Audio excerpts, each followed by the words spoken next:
నమస్కారం సార్. నమస్తే. సార్, చంద్రబాబు గారికి సిఐడి వాళ్ళైతే షాక్ ఇవ్వడం జరిగింది సార్.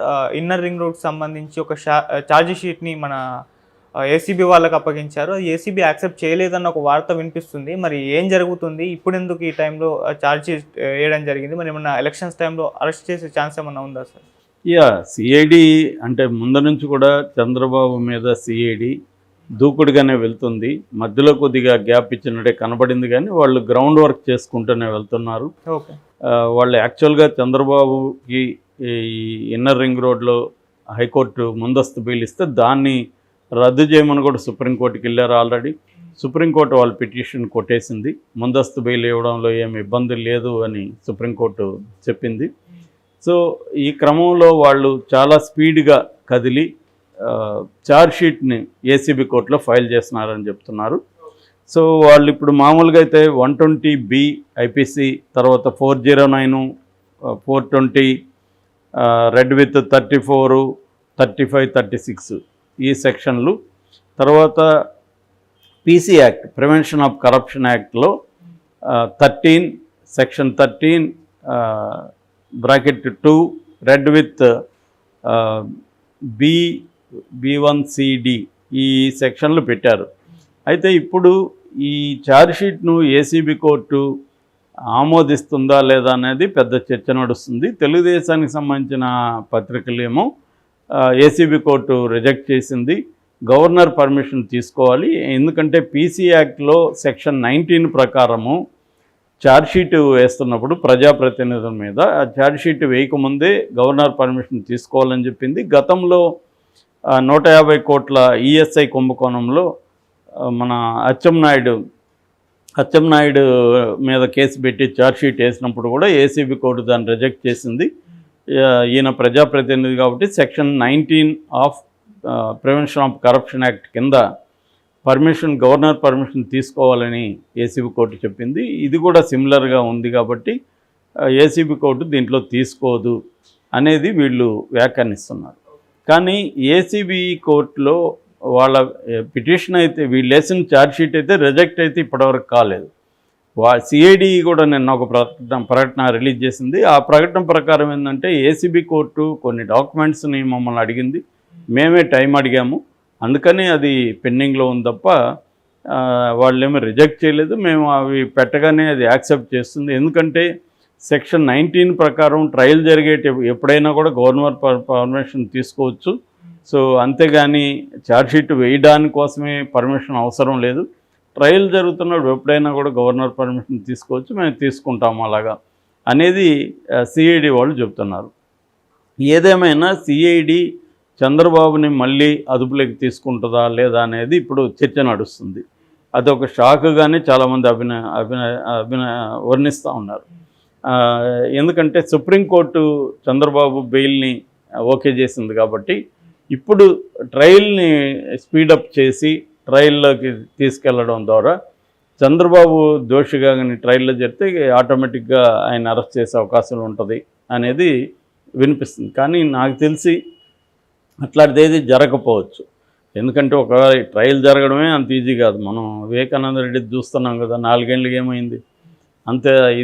అది హత్య కేసే అలా ఉన్నప్పుడు ఇది ఎందుకు స్పీడ్గా జరగదు. ఒకవేళ అక్కడ జరిగినా వాళ్ళు మళ్ళీ హైకోర్టుకి వెళ్తారు, మళ్ళీ సుప్రీంకోర్టుకి వెళ్తారు, ఇది నడుస్తూ ఉంటాయి. ఇక్కడ ఏంటంటే ఇండియాలో ప్రాసెస్ ఈజ్ పనిష్మెంట్ అంటారు. అంటే మనకి శిక్ష, మనం ఒక నేరం చేసామని మనల్ని అరెస్ట్ చేసినప్పుడు మనం ఆ నేరం చేశామా లేదనేది ప్రూవ్ అవడానికి 7 ఏళ్ళుగా పట్టేస్తుంది. కానీ ఈ ప్రాసెస్ ఏదైతే ఉందో, ఈ ప్రూవ్ చేసుకునే ప్రాసెస్ ఏదైతే ఉందో, ఈ ప్రాసెస్సే పనిష్మెంటు. ఎందుకంటే మధ్యలో అరెస్ట్ చేస్తారు, బెయిల్ రావు. సో నువ్వు రిమాండ్ ప్రిజనర్గానే ఏళ్ల తరబడి లోపల ఉండిపోవాల్సి వస్తుంది. తర్వాత బెయిల్ వచ్చినా కూడా కోర్టుల చుట్టూ తిరగాల్సి వస్తుంది.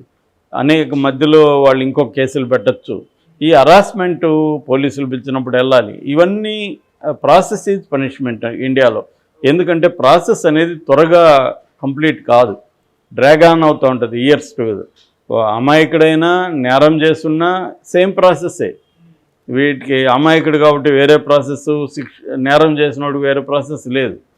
కాబట్టి రెండోది ఏంటంటే స్పీడీ బెయిల్స్ అనేవి సిస్టమ్ లేదు. ఇక్కడ మొత్తంగా మన కోర్టులు న్యాయ వ్యవస్థలు అన్నీ కూడా ఒక మెథడ్లో ఆపరేట్ అవుతుంటాయి. అంటే పూర్ పీపుల్కి లాయర్లను పెట్టుకోలేని వాళ్ళకి కోర్టుల్లో కూడా ఏమీ న్యాయం జరగదు. ఎందుకంటే ఫర్ ఎగ్జాంపుల్ ఇక్కడ మొన్న మా ఫ్రెండ్ ఒక ఆయన బయట వచ్చినప్పుడు చెప్తున్నాడు, చల్లపల్లి జైల్లో చాలామంది ఖైదీలకి ఫ్రీగా వకీల్స్ని ఫ్రీగా లాయర్స్ని పెట్టుకునే సౌకర్యం హైకోర్టు కల్పిస్తే ఎవరో వాళ్ళకి డబ్బులు ఇస్తుంది గవర్నమెంటు.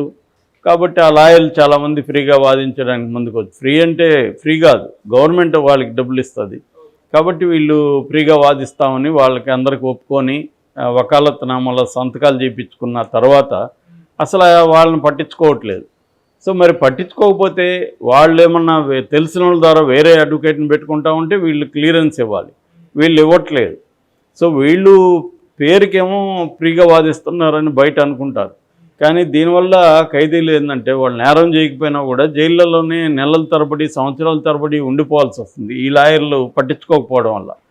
దీని మీద ఏ కోర్టు కానీ స్పందించట్లేదు. ఏమయ్యా మీరు ఒక డెడ్ లైన్ ఏం లేదా, మీ ఇష్టం వచ్చిన డ్రాగాన్ ఎందుకు చేస్తారని కోర్టులు వీళ్ళని అడగవు, గవర్నమెంట్స్ వీళ్ళని అడగవు.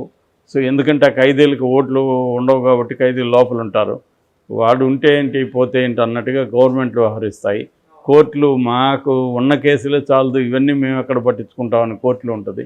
ఇలాగా పేదవాళ్ళు దిక్కులేని వాళ్ళు, ఏ రకమైన సపోర్ట్ సిస్టమ్స్ లేని అనేక మంది జైళ్ళల్లోనే నేరం చేసినా చేయకపోయినా అక్కడే ఉండిపోవాల్సిన పరిస్థితి ఉంది ఇవాళ.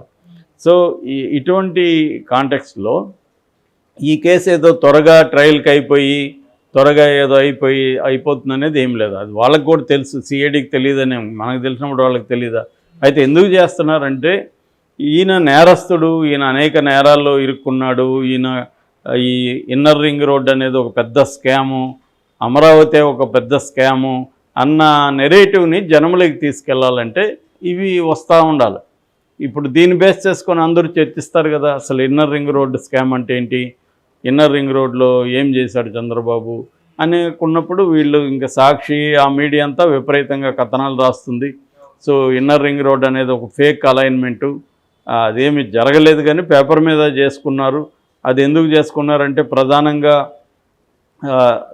చంద్రబాబుకు సంబంధించిన ఈ హెరిటేజ్ ఫుడ్స్ దాంట్లో 14 ఎకరాలు, తర్వాత లింగంనేని రమేష్, లింగంనేని రాజశేఖర్కి సంబంధించిన కంపెనీల్లో 340 ఎకరాలు, నారాయణకి సంబంధించిన 58 ఎకరాలు, ఇదంతా కూడా ఎక్కడుందో ఆ ల్యాండ్స్ దగ్గరగా రింగ్ రోడ్ అలైన్మెంట్ని పెట్టుకున్నారు, ఎందుకంటే వాటి వాల్యూ పెరుగుతుంది. అట్లాగే సీడ్ క్యాపిటల్ అంటే ఇంపార్టెంట్ సంస్థలు రాజధానులు ఎక్కడ ఉంటాయో దాన్ని సీడ్ క్యాపిటల్ అంటారు. ఆ సీడ్ క్యాపిటల్లో కూడా మొత్తం నారాయణ వీళ్ళవే ఉన్నాయి. అట్లాగే మాస్టర్ ప్లాన్ కూడా ఇలాగే డిజైన్ చేశారు. సో ఇదంతా ఒక స్కాము. ప్రతి రాష్ట్రంలో కూడా రాజధానులు ప్రభుత్వ భూములు ఉంటాయి, ఇక్కడ మాత్రం ప్రైవేటు భూములు ఎందుకు పెట్టారంటే ఈ ప్రైవేటు భూములన్నీ కూడా తెలుగుదేశం చంద్రబాబు వాళ్ళకి సంబంధించిన వ్యక్తులు కొనేశారు ముందుగా, రాజధాని రాకముందే వీళ్ళకి తెలుసు కాబట్టి చీప్గా కొనేసి ఇప్పుడు వాటిని పెంచుకునేదానికి చేసే ఒక డ్రామా తప్ప ఇంకేం కాదు అమరావతి రాజధాని అన్న నెరేటివ్ని వీళ్ళు జనంలోకి తీసుకెళ్ళాలి. ఇప్పుడు ఏంటంటే కేవలం రాజధాని ఇష్యూ అంటే అక్కడ 29 గ్రామాల చుట్టుపక్కల వాళ్ళకి మాత్రమే ఇబ్బంది ఉండదు, మిగతా ప్రాంతాల్లో వాళ్ళకి ఇదంతా ఒక స్కామ్రా అన్నది జనంలోకి తీసుకెళ్తే అక్కడ చంద్రబాబు పట్ల వ్యతిరేకత వచ్చే అవకాశం ఉంటుంది. ఇది వైసీపీకి ఉండే ప్రధాన లక్ష్యం. అంతేగాని దీనివల్ల ఏదో చంద్రబాబుకి అరెస్ట్ అయిపోతాడు, జైలుకి పోతాడు అనేది ఏమీ లేదు. అదంతా కూడా క్రియేట్ చేస్తారనమాట. చంద్రబాబు జైలుకి వెళ్తాడేమో ఒక భయభ్రాంత వాతావరణాన్ని తెలుగుదేశం కేడర్లో కూడా మళ్ళీ క్రియేట్ చేయడం అనేది వీళ్ళ ఉద్దేశంగా కనబడుతుంది. రెండవది అమరావతి అనేది ఒక బోగస్, ఇది ఒక land scam, real estate scam అన్న విషయాన్ని మొత్తం ఆంధ్ర రాష్ట్రం అంతా వ్యాపింపజేయడం అనేది రెండవ గోల్ అన్నమాట. దానికోసం సిఐడి ఇవి చేస్తుంది తప్ప అంతకంటే ఏం లేదు. ఇప్పుడు కొత్తగా వాళ్ళకి ఏమీ ఆధారాలు దొరికిపోయి కొత్త విషయాలు ఏమి ఉండి వాళ్ళు పెట్టింది ఏమి లేదు.